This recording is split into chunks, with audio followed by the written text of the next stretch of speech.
Hey everybody, Roger Levin here with your Specialty Practice Pearl of the Week. How do your referring doctors see you? And the answer is not the way you think.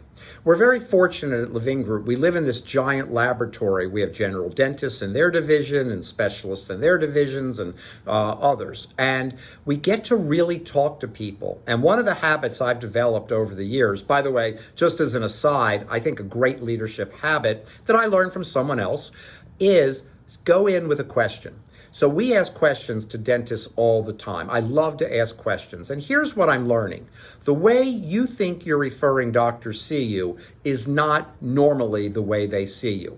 And then you get bad reinforcement, wrong reinforcement, because you have your top referring doctors who love you and you love them and they're often your personal friends and you hang out together. And I just had a weekend with a specialist and referring doctors and I saw the admiration that they have for each other. But that's a tiny part of your referral base. That's the tip of the iceberg, and the other 90% is below the ocean in the water that we don't see. You need to start to be seen by referring doctors the way you want to be seen.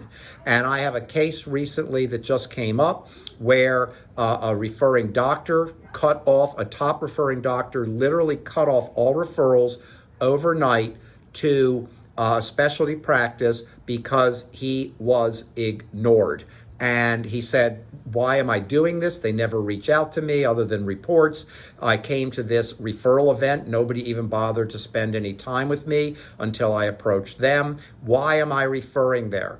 And yet, if you ask those specialists, we put on a referral marketing event. Yes, that's good. And then that event ended up causing a problem because the way they see their relationship with referring doctors, clearly, at least for 1A, is not the way that A sees the relationship with them. This is real, this is recent, and I don't say it to depress you or scare you. I'm giving you real thinking here. So 3 things you can do. Number 1 is make a list of all your referring doctors, A, B, C, and D, and write down the number of contacts you're going to have with each category every year and start tracking it every single month.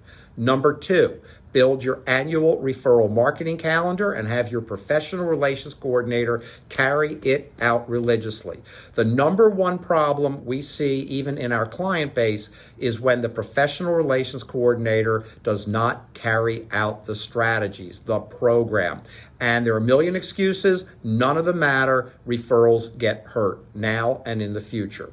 And number 3, understand the word quantity. You can have great quality strategies, but if you don't have a minimum of 15 strategies rotating around each other, focused on referring doctors, carried out with consistency, guess what?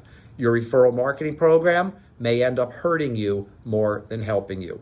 We are in a new era. The economy's changing. The world is changing. Business is competitive. It's time to get serious. So, as always, I wish you increased referrals and production every year, and I'll see you next week.